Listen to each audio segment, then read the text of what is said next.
How to open Paysera account. Follow the instructions. Visit the Paysera official website, or download the Paysera app from Google Play or Apple App Store.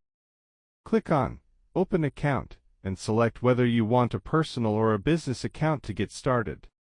Fill in your basic details like name, email, phone number, and set a strong, secure password.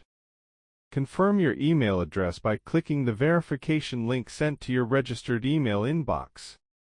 Verify your mobile number by entering the SMS code Paysera sends to your provided phone number.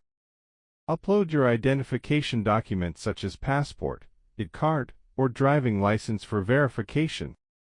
Take a live selfie or video verification to prove identity, and match it with your submitted document. Wait for Paysera's approval. Once verified, you can access your account and start using Paysera services. Thank you for watching.